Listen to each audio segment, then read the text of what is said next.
Media वाले बेईमानी करते हो, पेश करो नबी की सीरत। तब भी जब उस मौके पर नबी ने किसी का सर तन से जुदा करने की परमिशन नहीं दी, 5 साल के लिए गद्दी में बैठता तो बुलडोजर का नाजायज इस्तेमाल करता, गरीबों के ऊपर अत्याचार जुल्म ज़्यादती करता।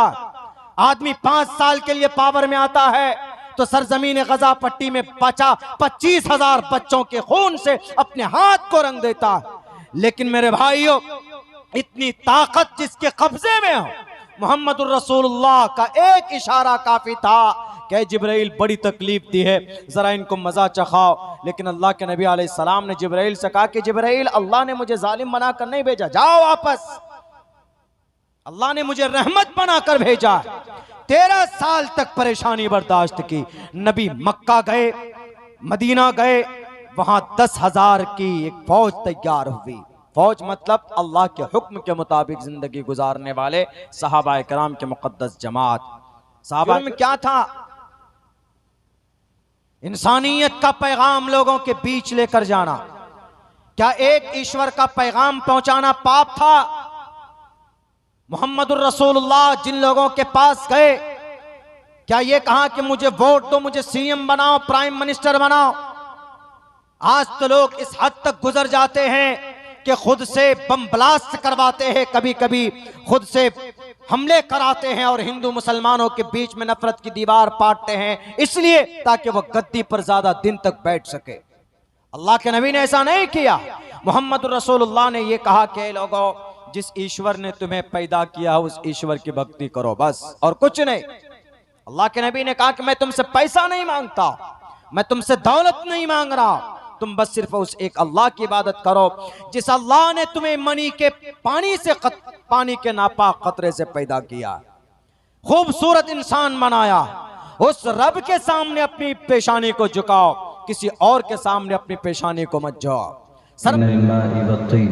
अम्मा बादु फ़अऊज़ु बिल्लाहि मिनश शैतानिर रजीम। बिस्मिल्लाहिर्रहमानिर्रहीम। क़ुल या अहलल किताबि तआलू इला कलिमतिन सवाइइन बैनना व बैनकुम अल्ला नअबुद इल्लल्लाह व ला नुश्रिक बिही शैआ। सदक़ल्लाहुल अज़ीम। क़ाल रसूलुल्लाह सल्लल्लाहु अलैहि वसल्लम इन्नमा बुइस्तु लिउतम्मिम मकारिमल अख़लाक़ औ कमा क़ाल नबी अलैहि सलातु वस्सलाम। In the name of Allah, the most gracious, the most merciful. My Lord, expand me my praise, it is my task for me. Remove the impediment from my speech so they may understand what I say.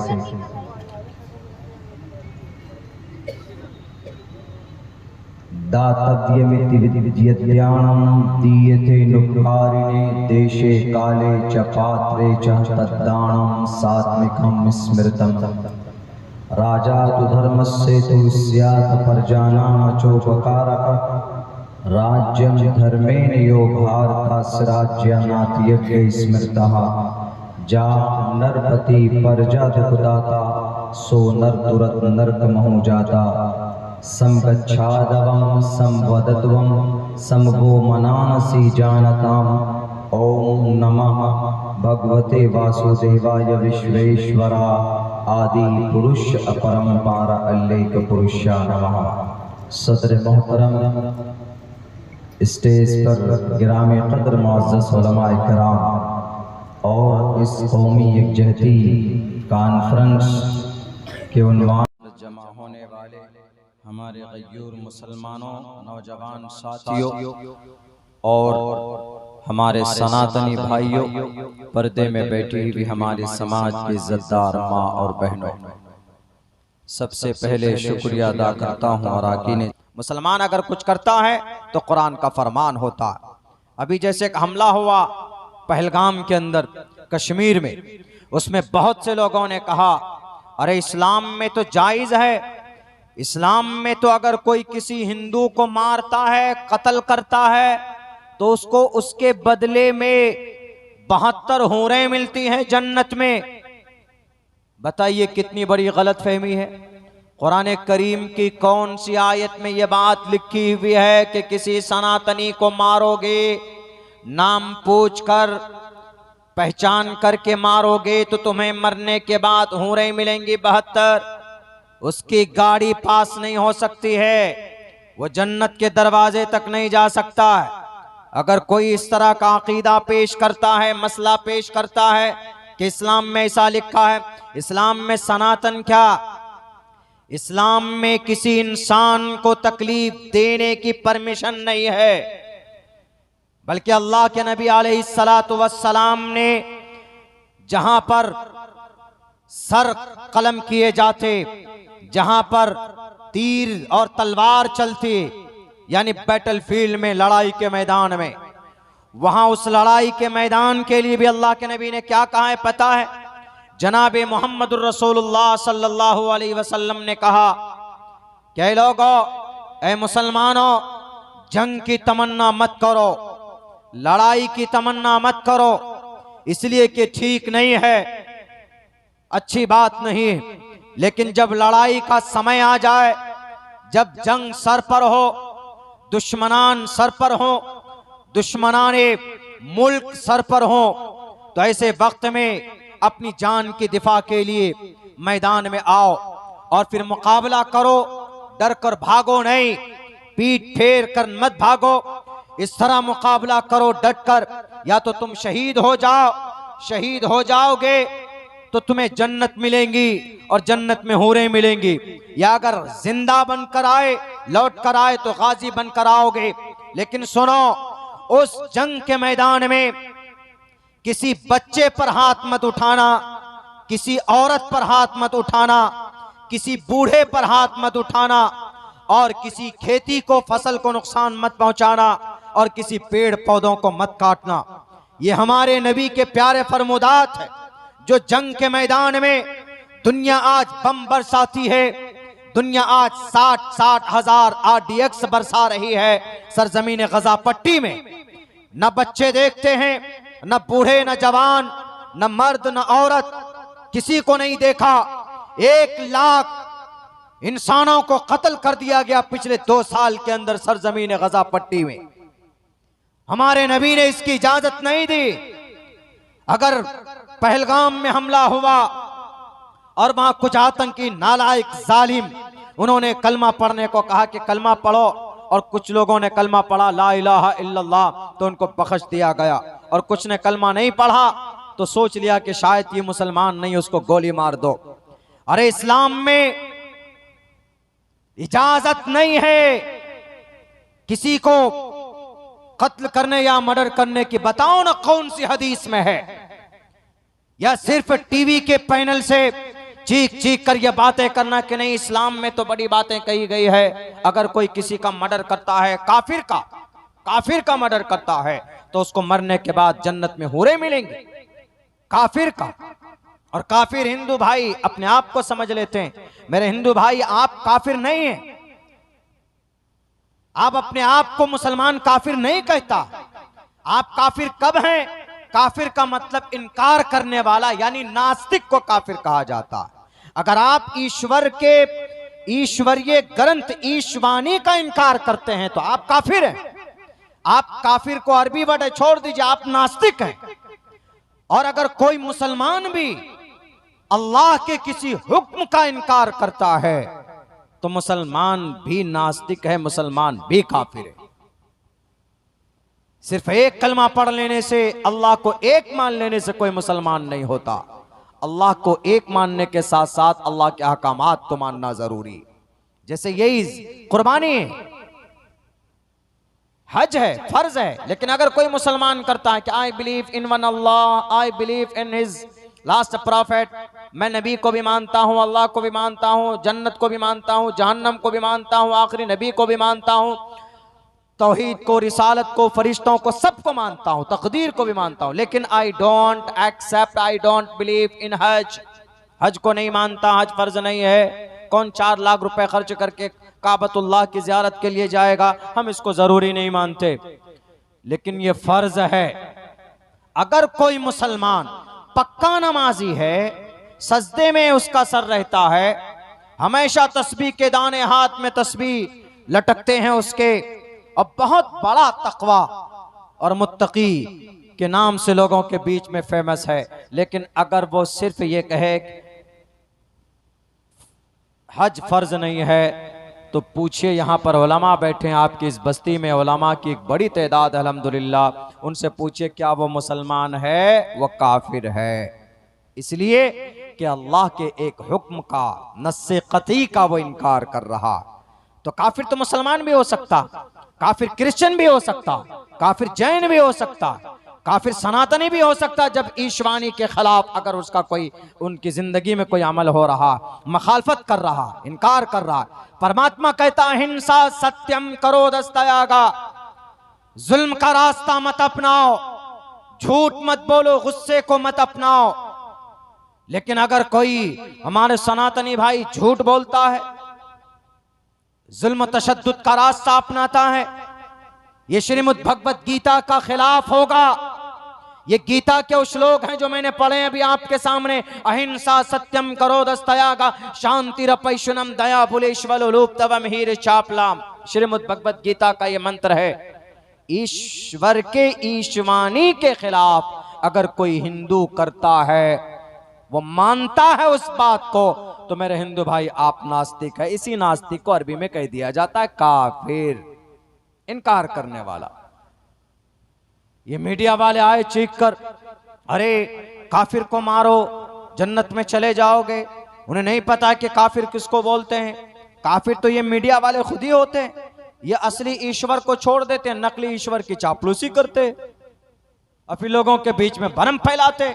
अरे देखो इस्लाम में तो नाम पूछकर मारने पर हो रहे हैं 72 हो रहे हैं। अल्लाह के नबी अलैहिस्सलाम ने कहा है, जनाबे मोहम्मदुर रसूलुल्लाह की हदीस भी है, कुरान का वाज़े ऐलान है, मन क़तल नफ्सन बिगैर नफ्सिन औ फसादिन फिल अर्ज़ फकअन्नमा क़तल अन्नास जमीआ। इस जमीन पर एक इंसान का कोई मर्डर करता है तो गोया उसने पूरी इंसानियत, पूरी मानवता का मर्डर किया। अगर एक को बचाता है वमन अहयाहा फकअन्नमा अहया अन्नास जमीआ, अगर एक की जान बचाता है गोया पूरी इंसानियत, पूरी मानवता की जान को बचाता है।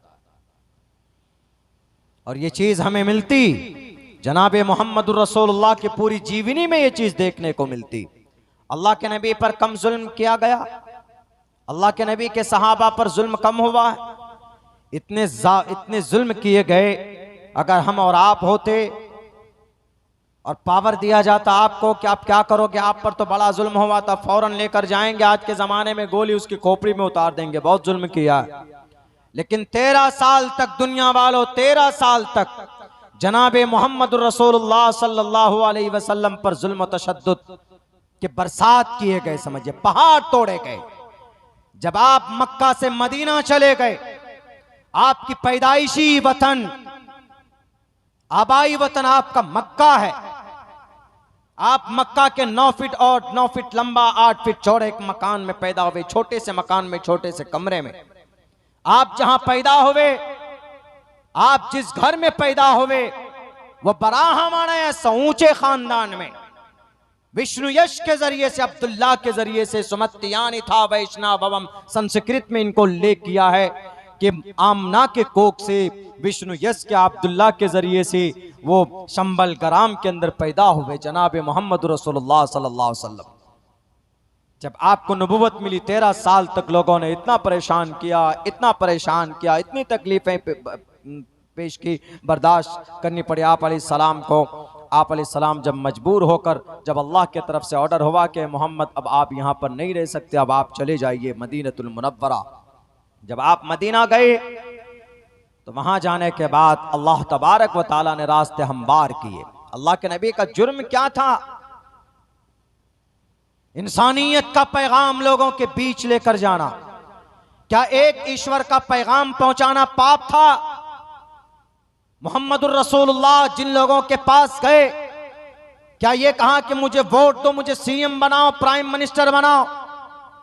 आज तो लोग इस हद तक गुजर जाते हैं कि खुद से बम ब्लास्ट करवाते हैं, कभी कभी खुद से हमले कराते हैं और हिंदू मुसलमानों के बीच में नफरत की दीवार पाटते हैं, इसलिए ताकि वह गद्दी पर ज्यादा दिन तक बैठ सके। अल्लाह के नबी ने ऐसा नहीं किया।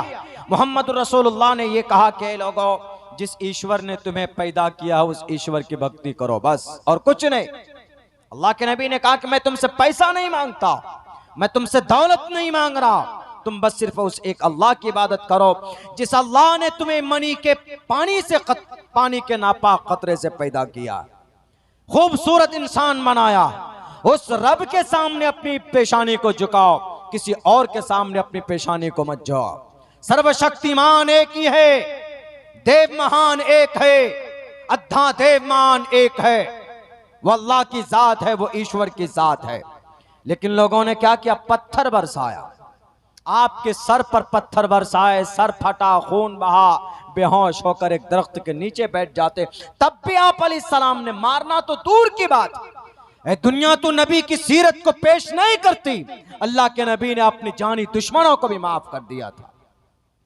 वरना हजरत जिब्राइल पहुंचे थे कि अल्लाह के नबी आप बोलो तो सही, ताइफ के इन बस्ती वालों को दोनों पहाड़ों के बीच में पीस दूंगा मैं अभी, और मैं जिब्राइल हूं। अल्लाह के नबी आप इशारा कीजिए, मेरे एक बाजू में इतनी ताकत है कि इस जमीन को उठाकर मैं पटक सकता हूं, इसको भस्म कर सकता हूं। कौम लूत को जब गर्क करना था, उसको पटकना था, तो सिर्फ दाएं पर जमीन में देकर 7वें आसमान में ले जाकर पटक दिया। मैं वो जिब्राइल, मेरे अंदर इतनी ताकत है मोहम्मद, मेरी ताकत का अंदाजा आप नहीं लगा सकते। क्यों? कितनी ताकत मैं खुद नहीं जानता। अल्लाह मेरी ताकत की कसमें कुरान में खाता है, ज़ी क़ुव्वतिन इंद ज़िल अर्शि मकीन, इतनी ताकत का मालिक। आज लोग 5 साल के लिए गद्दी में बैठता तो बुलडोजर का नाजायज इस्तेमाल करता, गरीबों के ऊपर अत्याचार जुल्म ज़्यादती करता। आदमी 5 साल के लिए पावर में आता है तो सरजमीन गजा पट्टी में 25,000 बच्चों के खून से अपने हाथ को रंग देता। लेकिन मेरे भाइयों, इतनी ताकत जिसके कब्जे में हो, मोहम्मदुर रसूलुल्लाह का एक इशारा काफी था कि जिब्राइल बड़ी तकलीफ दी है, जरा इनको मजा चखाओ। लेकिन अल्लाह के नबी अलैहिस्सलाम ने जिब्राइल से कहा कि जिब्राइल, अल्लाह ने मुझे जालिम बनाकर नहीं भेजा, जाओ वापस, अल्लाह ने मुझे रहमत बनाकर भेजा। 13 साल तक परेशानी बर्दाश्त की। नबी मक्का गए, मदीना गए, वहां 10,000 की एक फौज तैयार हुई। फौज मतलब अल्लाह के हुक्म के मुताबिक जिंदगी गुजारने वाले सहाबा कराम के मुकद्दस जमात। सहाबा कराम जब आ रहे हैं अपने पुराने घर के तरफ मक्का को फतह करने के लिए, चूंकि घर से निकाल दिया गया था, जब ये हिजरत करके चले गए थे, बड़ी दिक्कत और परेशानी का सामना करना पड़ा। जब आप आ रहे थे तो उनमें से एक सहाबी इंतकाम क्या बात कर रहे थे कि आज तो इंतकाम लेंगे, आज तो यौम मलहमा है, अल्लाह के नबी आज तो मेरी तलवार है, हमारी तलवार है और इनकी गर्दनें होंगी, इनके पास इतनी जुर्रत नहीं है हमारा मुकाबला कर सकें। अल्लाह के नबी ने कहा कि ये इंतकाम की आवाज़ बुलंद करो, उबादा आप इंतकाम नहीं। आप गए, आपने माफ़ी का ऐलान किया और यूँ कहा कि आज इस शहर के अंदर किसी बेटी को, किसी माँ को, किसी बीवी को, किसी समाज की बेटी की इज्जत नहीं लूटी जाएगी, किसी बच्चे को यतीम नहीं किया जाएगा, किसी माँ को बेवा नहीं होना पड़ेगा, किसी समाज की बेटी का दुपट्टा नहीं खींचा जाएगा उनके सर पर। आज सबको मोहम्मद इब्न अब्दुल्ला माफ करता। जाओ इज़हबू व अंतुम तुलका, आपने उन जानी दुश्मनों को माफ किया जिन्होंने 3 साल तक आपका खाना और पानी बंद किया था।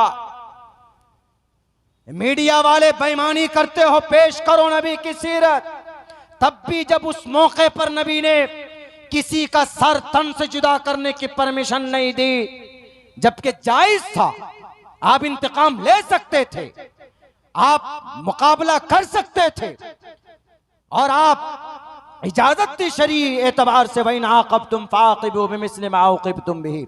इस्लाम में प्रावधान है, अगर कोई किसी का मर्डर करता है, लेकिन वहां के लिए जहां इस्लामिक शरीयत हो, अगर कोई किसी का मर्डर करता है तो उसके लिए जायज है कि वो उसी अंदाज में उसका मर्डर करके इसको इस्लाम की शरीयत में क़िसास बोलते हैं। भारत में नहीं है, जहां पर इस्लामिक शरीयत का निफाज है, वहां के लिए। अल्लाह के नबी के जमाने में था, इस हिसाब से एक एक का बदला लिया जा सकता था, लेकिन अल्लाह के नबी ने कहा जाओ इज़हबू व अंतुम तुलक़ा ला तस्रीबा अलैकुमुल यौम, मैं माफ करता हूं। और आज खामखा नाम लेकर नबी के मानने वाले थे वो कलमा पढ़ने वाले थे वो, क्या गारंटी है कि कलमा पढ़ने वाले थे वो? बैरक है, ये सारी साजिशें हैं। हम फिर से वही बात कहते हैं कि इस्लाम के अंदर में जर्रा बराबर गुंजाइश नहीं है कुरान और शरीयत के खिलाफ किसी मसले पर हम बात नहीं कर सकते। अमल तो दूर की बात है, ये तो एक साजिश है। जैसे ये एक मामला था, एक मसला था, कोई भी मैटर ले लीजिए आप, कोई भी मसला ले लीजिए, कुर्बानी की बात हमने आपको बता दी, इसका पसे पुश्त क्या, इसका बैकग्राउंड क्या रहा है, कोई भी मसला ले लीजिए हम लोग,